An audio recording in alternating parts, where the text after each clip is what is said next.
Hello friends, આજે આપણે એના પછીનો ટોપિક મોડલ ઓક્ઝિલરી પછીનો ટોપિક છે પૂર્ણ કૃદંત એ જોઈશું. મિત્રો, આ હું લખતી નથી એનું કારણ પણ છે, કારણ કે આ બહુ જ ઓછો પૂછાતો ટોપિક છે અને એનું વિધાન વાક્ય જ પૂછાય છે, એટલે હકાર જ પૂછાય છે. પ્રશ્નાર્થ અને નકાર કે વધારે પૂછાતું નથી. એટલા માટે જ મેં અહીં તમને સીધું વ્રજમાંથી જ સમજાવવાનું પસંદ કરેલું છે. તમે તમારી નોટબુકમાં આના પ્રેક્ટિસના વાક્યો છે એ લખી નાખશો. પૂર્ણ કૃદંત એટલે શું? તો કે જ્યારે કોઈ એક કર્તા છે તે પોતાનું પહેલું કામ પૂરું કરી અને તરત બીજું કામ કરતો હોય તો એ ક્રિયા છે એ પૂર્ણ કરી લીધી છે. તો તમારે ક્રિયા પૂર્ણ કરી લીધી હોય તો શું આવે? કયો કાળ? તો કે પૂર્ણ વર્તમાન કાળ. પણ અહીંયા એવું નથી. ક્રિયા પૂર્ણ કર્યા પછી બીજી ક્રિયા તરત શરૂ થાય છે, એટલે એ થશે પૂર્ણ કૃદંત. પૂર્ણ કૃદંતમાં પણ તમે જોઈ શકો છો કે એક્ટિવ વોઇસ હોય તો વાક્ય છે તે હેવિંગ થી શરૂ થાય છે. હેવિંગ મૂક્યા પછી તમારે પાસ્ટ પાર્ટિસિપલ એટલે કે V3 એટલે કે ભૂતકૃદંત મૂકવાનું છે. એના પછી વાક્યમાં કર્મ હશે, પછી અન્ય શબ્દ હોઈ શકે છે, અલ્પવિરામથી વાક્ય જોડ્યું હશે અને મુખ્ય વાક્ય પછી શરૂ થશે. એને જ્યારે તમે પેસિવ વોઇસમાં ફેરવશો મિત્રો, ત્યારે તમારે પહેલા વાક્યમાંથી કર્મને આગળ લઈ લેવાનું છે. ત્યારબાદ હેવિંગ બીન મૂકી કર્મને જોડી દેવાનું છે. વાક્યમાં અન્ય શબ્દો હોય તો મૂકવાના, અલ્પવિરામ કરી અને પાછલું વાક્ય જેમ છે તેમ. આપણે બે એક્ઝામ્પલ જોઈ લઈએ. એક વાક્ય આપેલું છે, having called me he left the hall. મને બોલાવીને તેણે હોલ છોડી દીધો, એટલે કે તે હોલમાંથી વયો ગયો. હવે અહીંયા જુઓ, એણે પીવી બનાવ્યું છે, તો કે અહીંયા કર્મ કોણ છે? તો કે આઈ, મી, એટલે આગળ જશે તો કર્તા વિભક્તિ આવી જશે, એટલે આઈ. પછી લખી નાખવાનું હેવિંગ બીન કોલ્ડ. જો તમે એવું વિચારતા હોય કે આઈ છે તો અહીંયા ટુ બી શું લખવું, કેમ લખવું, કાંઈ નહીં. હેવિંગ શબ્દ જોવો કરીને, એટલે સીધું તમારે કર્મ મૂકવાનું. કર્મ મૂક્યા પછીનું નિયમ જ છે કે હેવિંગ બીન અને ભૂતકૃદંત. તો આઈ હેવિંગ બીન કોલ્ડ અલ્પવિરામ હી લેફ્ટ ધ હોલ. બીજું વાક્ય જોઈએ, having taught grammar the teacher arrange a test.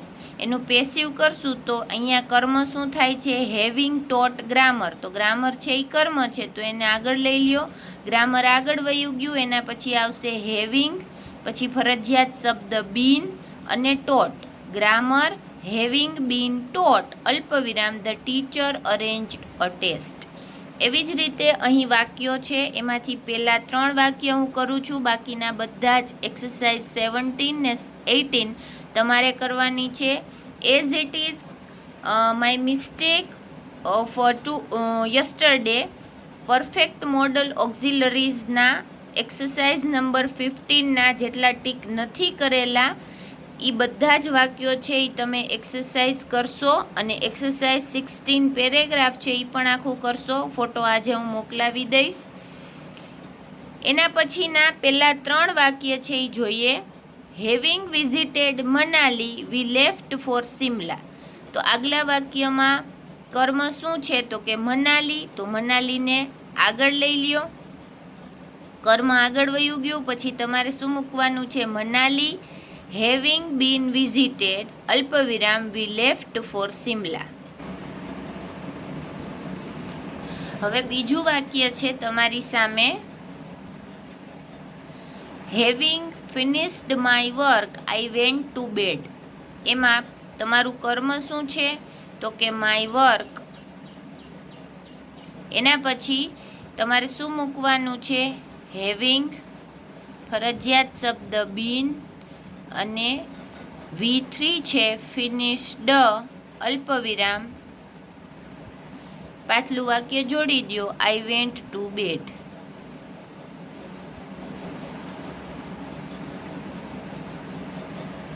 ત્રીજું વાક્ય છે having loss the match Steve Smith burst into tears. વાક્યમાં કર્મ શું છે? તો કે ધ મેચ. હેવિંગ પેસિવ બનાવશું તો શું લખશું? બીન. લોસ્ટ પાછલું વાક્ય એમને. Steve Smith burst into tears. તો આ મુજબ તમારે પરફેક્ટ પાર્ટિસિપલના બધી જ એક્સરસાઇઝ છે એ એક વખત તમારી નોટબુકમાં કરી લેવાની રહેશે કે જેથી તમને ખ્યાલ આવે કે હેવિંગવાળા વાક્ય હોય, જે વાક્ય હેવિંગથી શરૂ થતું હોય એ તમારું પૂર્ણ કૃદંતનું વાક્ય છે. અને એ તમારે કેવી રીતે કરવાનું છે? તો કે કર્મ વત્તા હેવિંગ વત્તા બીન વત્તા ભૂતકૃદંત પ્લસ અલ્પવિરામ પ્લસ પાછલું વાક્ય જેમ આપેલું છે તેમ, કાંઈ ફેરફાર નહીં. પણ પીવી છે એ ખાસ યાદ રાખી લેજો, કારણ કે કદાચ એક્ટિવ પેસિવ પૂછાય તો એમાં એક પેરેગ્રાફમાં પૂછાઈ પણ શકે છે, કારણ કે એ પેસિવ વોઇસમાં જ પૂછાય, બાકી કાર્ડ ચેન્જ છે એમાં પૂછાઈ શકે નહીં. એટલે આ વાક્ય એના માટે ઉપયોગી રહેશે. એના પછીનો ટોપિક છે ઇન્ફિનિટિવ, એટલે કે તમારી સામે વાક્યમાં બે ક્રિયાપદ હશે જેને ટુથી જોડેલા હશે. હવે તમારી સામે રજૂ થાય છે ઇન્ફિનિટિવવાળું ક્રિયાપદ, એટલે કે ટુની સાથે જોડાયેલા ક્રિયાપદો. એક્ટિવ વોઇસમાં તમે ઘણી વખત બોલો છો કે આઈ વોન્ટ ટુ ટીચ, એટલે તમે ભણાવતા નથી પણ તમને ભણાવવાની ઈચ્છા છે. પછી તમે એ વાક્યને બે રીતે લખી શકો, આઈ વોન્ટ અને આઈ ટીચ. જો એને બે રીતે લખી શકાય છે, એટલે એમાં કહેવાનો મતલબ એમ નથી કે તમે ભણાવો જ છો, પણ તમને ભણાવવાની ઈચ્છા છે. એટલે અહીંયા કીધું છે અપૂર્ણ ક્રિયાપદ, પણ શેનાથી જોડાયેલું હશે? તો કે ટુથી જોડાયેલું હશે. કર્તા વત્તા ક્રિયાપદ પ્લસ ટુ પ્લસ મૂળ ક્રિયાપદ. જો અહીંયા જે ક્રિયાપદ છે તેને એસ કે યસ લાગેલો હશે. સાદો કાળ છે, સાદો વર્તમાન કાળ, તો અહીંયા નિધિ વોન્ટ્સ, નિધિ ત્રીજો પુરુષ એકવચન છે એટલે ક્રિયાપદને એસ કે યસ લાગે. પણ અહીંયા ટુથી જોડાયેલું જે પણ ક્રિયાપદ હશે એને ક્યારેય પણ એસ કે યસ કે કોઈ ફેરફાર થશે નહીં, કોઈ કાળનો ફેરફાર થશે નહીં, એ મૂળ જ ક્રિયાપદ આવે. કહેવાનો શું મતલબ છે કે પહેલું ક્રિયાપદ છે એને કર્તા સાથે સંબંધ છે, પણ બીજું ક્રિયાપદ છે એને કોની સાથે સંબંધ છે? તો કે ટુ સાથે. ટુ લખ્યા પછી કોઈ પણ ક્રિયાપદમાં કાંઈ ફેરફાર થતો નથી, હંમેશા મૂળ જ આવે ટુ બીનું રૂપ.